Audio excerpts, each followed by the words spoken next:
ബീന. ഞാൻ വരുന്നത് കണ്ണൂരിൽ നിന്നായിരുന്നു. ഞാൻ ഉടമ്പടി എടുത്തത് എൻ്റെ മകൾക്ക് വേണ്ടിയാണ്. മാർച്ച് 1 തീയതിയാണ് ഞാൻ ഉടമ്പടി എടുക്കുന്നത്. എൻ്റെ മകള് ജനുവരി 31 ഉടുപ്പയിൽ തീ പിടിക്കുകയും വലതുകാലിൻ്റെ മുട്ടിൻ്റെ താഴോട്ട് മൊത്തം പൊള്ളിപ്പോകുകയും ചെയ്തു. അന്ന് ഞങ്ങൾ കുറേ അടുത്തുള്ള ഹോസ്പിറ്റലിൽ കാണിച്ചു. അവിടെ ഒരാഴ്ച അവിടെ ട്രീറ്റ്മെൻറ്റ് ചെയ്തു. പക്ഷേ കുറവൊന്നും ഉണ്ടായില്ല. കാൽ നന്നായിട്ട് പഴുക്കുകയും കിടക്കുമ്പോൾ ബെഡ്ഷീറ്റിൽ പഴുപ്പ് കാരണം കാല് ഒട്ടിപ്പിടിക്കുകയും ചെയ്യുമായിരുന്നു. പിന്നെ എപ്പോഴും കാല് കവർ ചെയ്ത് വെക്കണം, തുറന്ന് വെക്കൂല. കാരണം അവൾക്കത് കാണും ഭയങ്കര ബുദ്ധിമുട്ടുള്ളത് കൊണ്ട് തുറന്ന് വെക്കൂലായിരുന്നു. പിന്നെ ലാസ്റ്റ് ഞങ്ങൾ അവിടുത്തെ ട്രീറ്റ്മെൻറ്റ് ശരിയായില്ല. ഞങ്ങൾ നേരെ ബേബി മെമ്മോറിയൽ ഹോസ്പിറ്റലിൽ കാണിച്ചു. അവിടെ പ്ലാസ്റ്റിക് സർജനെ കാണിച്ചു.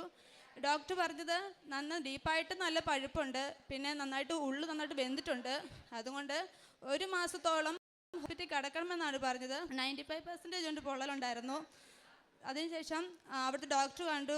ഡോക്ടർ പറഞ്ഞു കൊളാജൻ ചെയ്യണം. ഞങ്ങൾ ചെന്നു. പിറ്റേ ദിവസം രാവിലെ 8 മണിയായപ്പോൾ കൊളാജൻ ചെയ്യാൻ വേണ്ടി OT കയറ്റി. ചെറുതായിട്ട് അനസ്തേഷ്യ ചെയ്തു. പിന്നെ ഭയങ്കര പെയിനായിരുന്നു. അവിടുത്തെ കൊളാജൻ ചെയ്തു. നേരെ ഒരാഴ്ചത്തോളം ഞങ്ങൾ ICUലായിരുന്നു.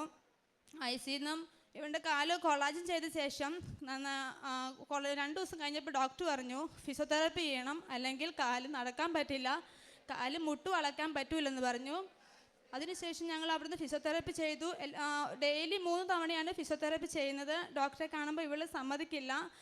ചൊകരയാണ് കാലേ കൂടെ, മുട്ട് മടക്കുമ്പോഴും നിവർത്തുമ്പോഴും ചൊകരയാണ് കാലേ കൂടെ പൊയ്ക്കൊണ്ടിരിക്കുന്നത്. അതിനുശേഷം നമുക്കാർക്കും കാണത്തില്ല, വിസിറ്റേഴ്സിന് ആരും കേട്ടില്ല, ഞാൻ മാത്രം വേണം ICUയിൽ.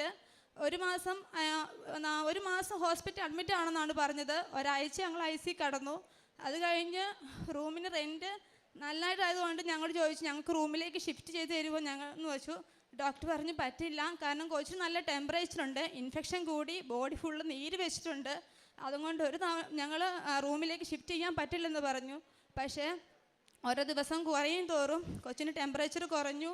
അതിനുശേഷം ഞങ്ങളെ റൂമിലേക്ക് ഷിഫ്റ്റ് ചെയ്തു. ഉടമ്പടി നേർച്ച ഉപയോഗിക്കുന്നുണ്ടായിരുന്നു. തേന് കാലത്ത് തൂക്കുന്നുണ്ടായിരുന്നു. എല്ലാ ദിവസവും ഞങ്ങൾ കുരിശ് വരച്ച് കഴിയുമ്പോൾ തേൻ തൂക്കുന്നുണ്ട്. തേൻ കുരിശ് വരച്ച് കൊടുക്കുകയും തൈലം കാലയിൽ മൊത്തം തൂക്കുകയും ചെയ്യുന്നുണ്ടായിരുന്നു. പിന്നെ അവൻ്റെ കാല് ഇപ്പം നന്നായിട്ട് കുറഞ്ഞു.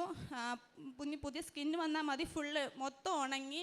ഡോക്ടർ പറഞ്ഞ സർജറി ചെയ്യണം, സ്കിൻ ഗ്രാഫ്റ്റ് ചെയ്യണം, തൊടേന്ന് സ്കിന്നെടുത്ത് വെക്കണമെന്ന് പറഞ്ഞു. കണ്ടിന്യൂസ് പറഞ്ഞു. എല്ലാ പ്രാവശ്യം വരുമ്പോഴും ചോദിക്കും സർജറി വേണം. ചോദിക്കുമ്പോൾ ഡോക്ടർ പറയും സർജറി മസ്റ്റായിട്ട് വേണം, സർജറി ഇല്ലാതെ പറ്റൂല എന്ന് പറഞ്ഞു.